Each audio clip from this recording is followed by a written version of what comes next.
Hey, welcome back. In this video, we will discuss about the sorted function in Python.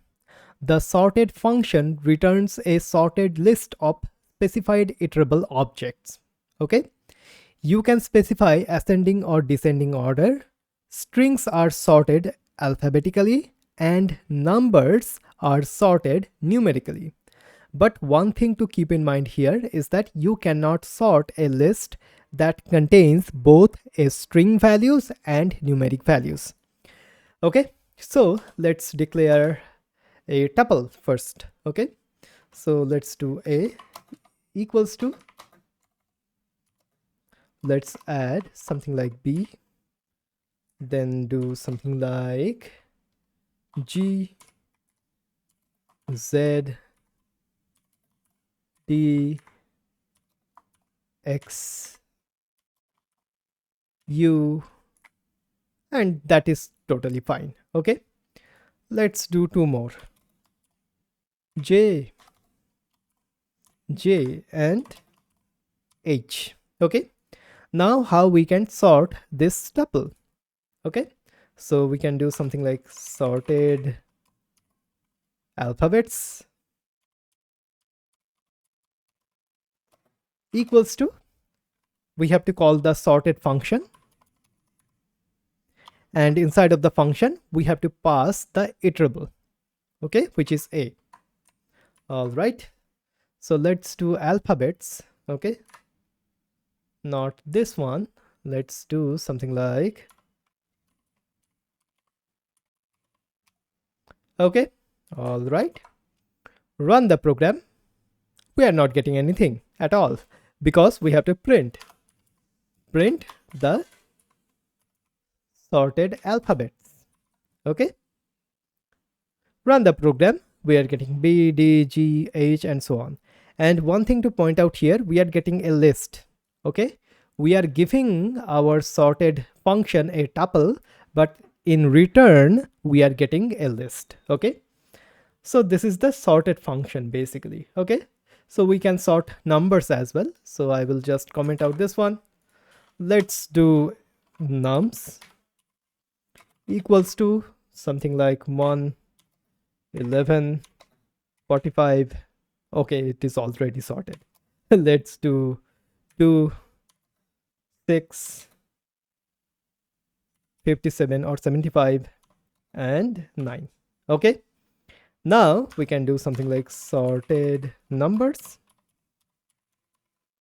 equals to sorted, and here we can pass the nums and print the sorted numbers. Okay, all right, run the program. We are getting this one here. Okay, now here we are seeing the number sorting. Basically the numbers are sorted properly: 1, 2, 6, 9, 11, 45, and 75 here. Okay, all right, now once again I will grab the alphabets here. Okay, so we can do something like this. Alphabets. So here we can do sorted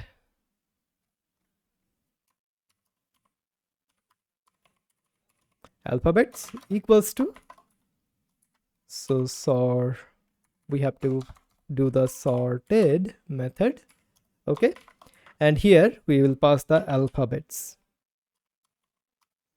All right, once again, okay, I am just recreating this one, but it is good for practice. Once again, if I just run the program, we are getting this one here, right? Now how we can sort into the descending order? To sort in the descending order, what we have to do, we have to do something like this. So we have to pass the reverse keyword argument. So reverse, okay, and equals to true. That is the boolean.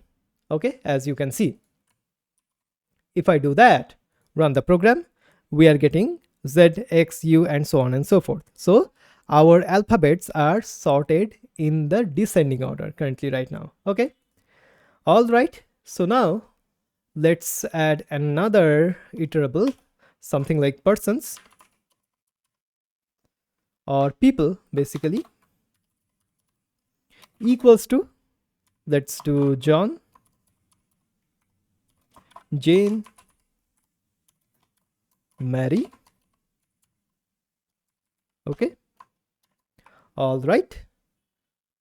And let's do something like Sally, and then okay, that is good. Okay, all right.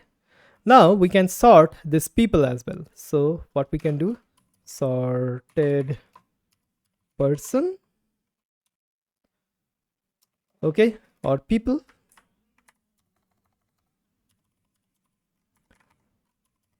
sorted people, okay. And here we can print this one as well. So I will just comment out this one, print sorted people. All right, run the program. We are getting Jane, John, Mary, and Sally. Now, for example, what we want to do, we want to sort the people names by the length of that particular name.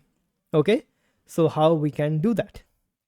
We can do that by using the another keyword argument, which is the key, equals to, we can pass the length function here. Okay, basically this key here. So if I just do something like this, or let me just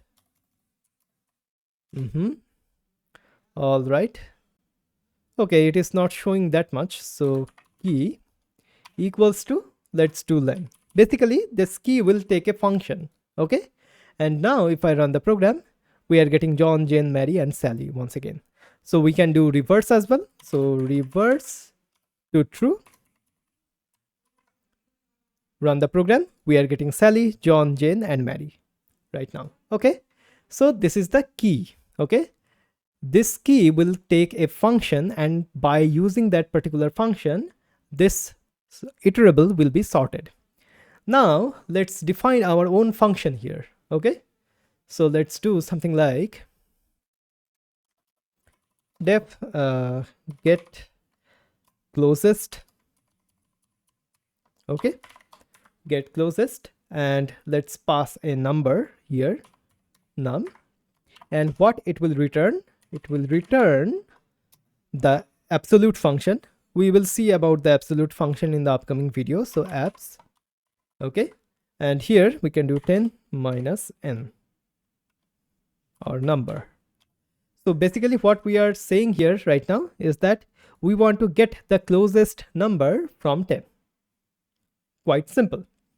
Okay, so now what we can do, whenever we are sorting these numbers, we can add a key